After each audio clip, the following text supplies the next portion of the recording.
The Divine Comedy, Inferno, by Dante, Canto 1. Midway upon the journey of my life, I found myself within a cold spot, with a straightforward address and lost. Ah me, how hard a thing it is to say. What was this forest savage, rough and stern, which in the very thought renews the fear? So bitter is it, death is little more. But of the good to treat which there I found, speak will I of the other things I saw there. I cannot well repeat how there I entered, so full was I of slumber at the moment in which I had abandoned the true way.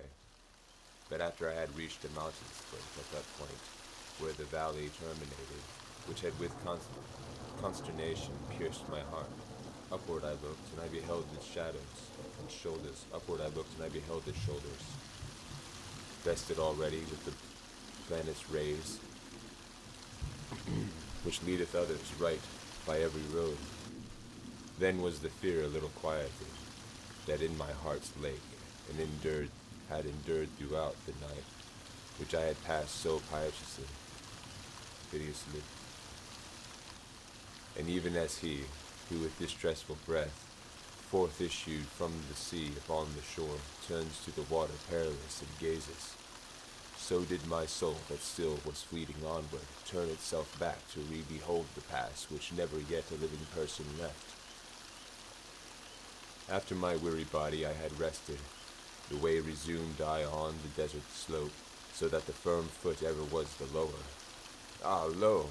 Almost where the ascent began, a panther, light and swift exceedingly, which with the spotted skin was covered o'er, and never moved she from before my face, nay, rather did impede so much my way that many times I too had turned.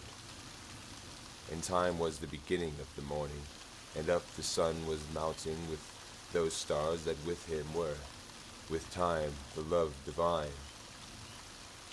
At first in motion set those beauteous things, so were to me occasion of good hope. The variated skin of that wild beast, the hour of time and the delicious season, but not so much that did not give me fear, a lion's aspect which appeared to me. He seemed as if against me he were coming, with head uplifted, and with ravenous hunger, so that it seemed the air was afraid of him, and the she-wolf that with all hungering seemed to be laden in her meagerness, and many folk had cause to live forlorn.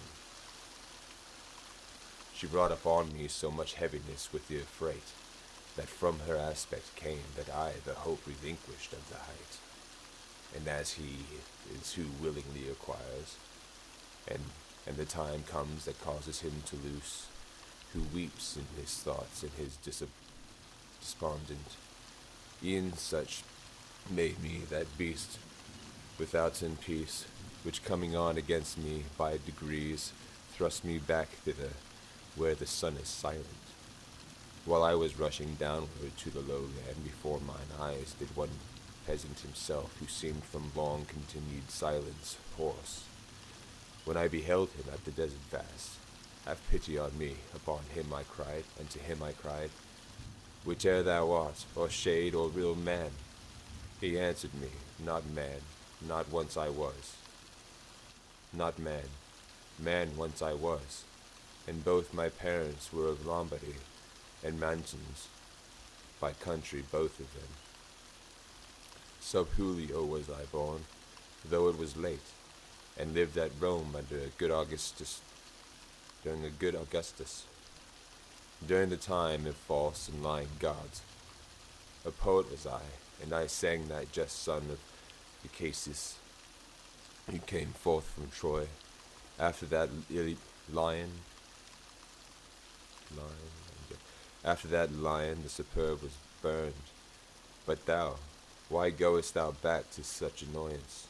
Why climbest thou not the mount delectable, which in the source and cause of every joy? Now art thou that Virgilis, and that fountain, which spreads abroad so wide a river of speech. I made response to him with bashful forehead. Oh, of the other poets' honor and light, avail me thee long study and great love that have impelled me to implore my volume. Thou art my master and my author, thou. Thou art alone the one from whom I took the beautiful style, and that was done honor to me. Behold the beast for which I have turned back. Do thou protect me from her, famous sage, for she doth make my veins and pulses tremble.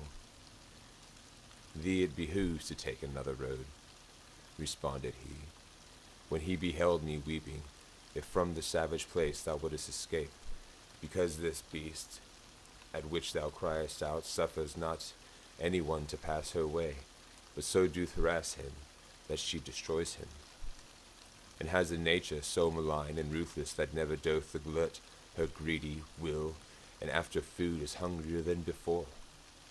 Many the animals with whom she weds, and more they shall be still, until the greyhound comes, who shall make her perish in her pain. He shall not feed on either earth or pelf, but upon wisdom, and one love and virtue. Twixt fell true and fell true shall his nation be. Of that low Italy shall he be the savior, of whose account the maid Camilla died, Aurelius, Caunus, Nisus, and their wounds. Through every city shall he hunt her down, until he shall have driven her back to hell, and from whence envy first did let her loose. Therefore I think and judge it for thy best thou follow me, and I will be thy guide, and lead thee hence through the eternal place. Or thou shalt hear the desperate lamentations, shalt see the ancient spirits disconsolate, who cry out each one for the second death. And thou shalt see those who centered are within the fire, because they hope to come, whenever it may be, to the blessed people. To whom, then, if thou wishest to ascend, the soul shall be for that than I more worthy. With her at my departure I will leave thee, because the emperor who reigns above, in that I was rebellious in his law, wills that through me none come into this his city. He governs everywhere, and there he reigns, there his city and his lofty throne. O happy he whom thereto he elects, and I to him. Poet, I thee entreat by that same God whom thou didst never know, so that I may escape this woe and worse, that thou wouldest conduct me there where thou hast said, that I may see the portal of Saint Peter, and thou those and those thou makest so disconsolate. Then he moved on, and I behind him followed. Canto 2. Day was departing, and the embrowned air released the animals that are on earth from their fatigues, and I, the only one, made myself ready to sustain the war, both of the way and likewise of the woe, which memory that errs not shall retrace. O muses, O high genius, now assist me. O memory that didst write down what I saw, here thy nobility shall be manifest. And I began, Poet, who guidest me, regard my manhood, if it be sufficient, ere to the arduous past that dost confide me. Thou sayest that of Silvius and parent, while yet corruptible unto the world, immortal went and was there broadly.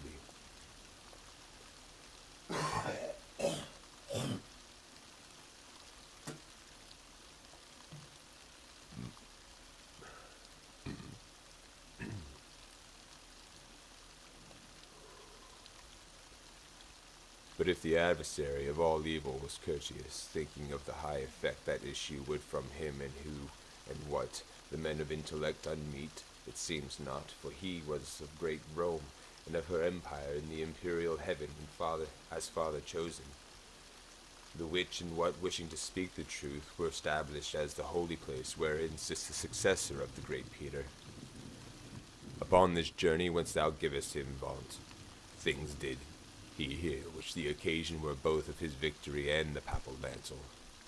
Thither went afterwards the chosen vessel to bring back comfort, thence unto the faith, which of salvation's way is the beginning. But I, Why to the come, or who concedes it? I not Aeons am not Paul, nor I, nor others think me worthy of it. Therefore, if I resign myself to come, I fear the coming may be ill-advised. Thou art wise, and knowest better than I speak. And as he is, who unwills what he willed, and by new thoughts doth his intention change, so that from his design he quite withdraws, such I became upon the dark hillside, because in thinking I consumed the empires, which was so very prompt in the beginning. If I have well thy language understood, replied the shade of the magnanimous, thy soul shall attend is thy soul attained is worth cowardice, which many times a man encumbers so, it turns him back from honored enterprise, as false sight doeth the beast when he is shy. That thou mayest free thee come this apprehension, I'll tell thee why I came, and what I feared, what I heard, at this first moment, when I grieved for thee. Among those was I, are in suspense, and a fair, saintly lady called to me, in such wise I besought her to command me.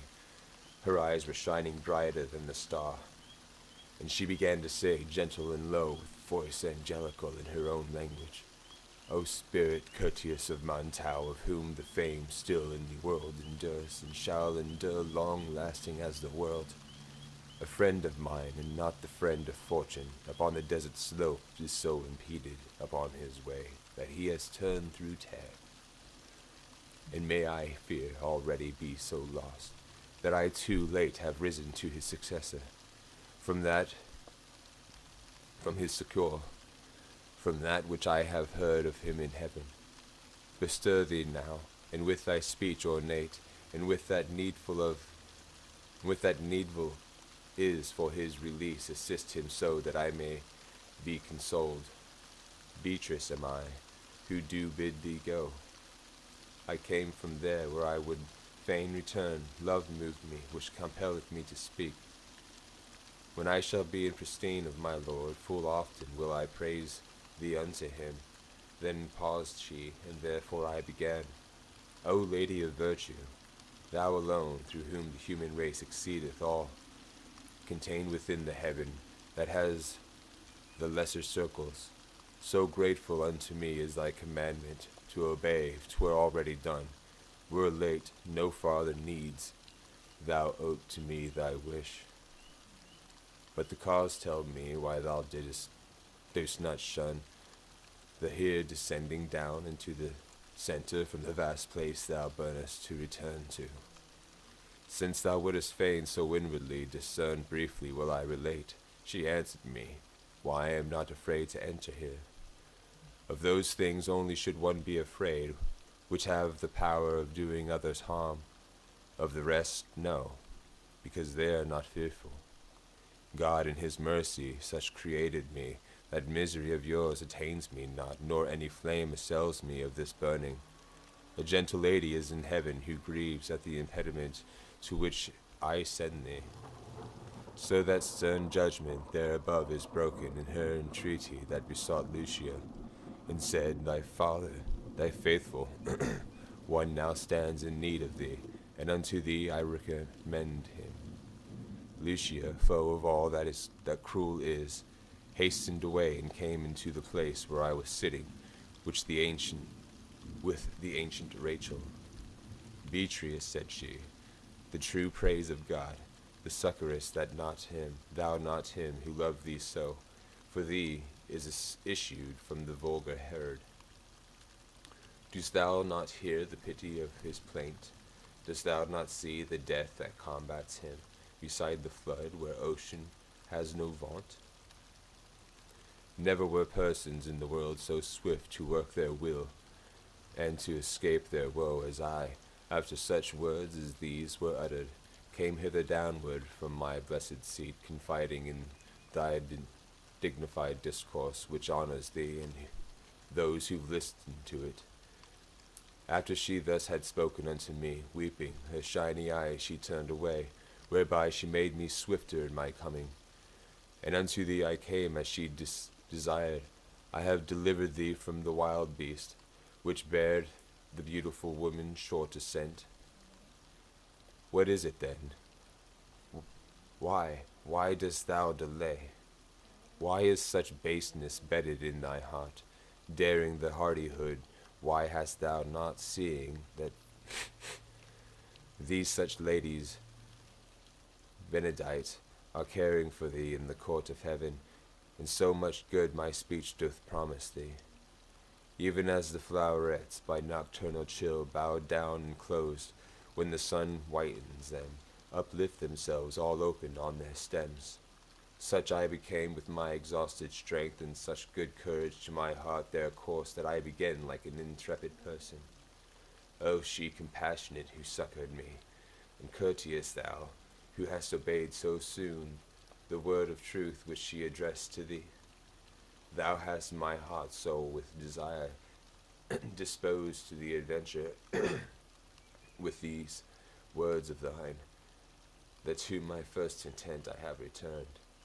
Now go, for one soul will is in us both, thou leader, and thou Lord, and Master thou. Thus said I to him, and when he had moved, I entered on the deep and savage way.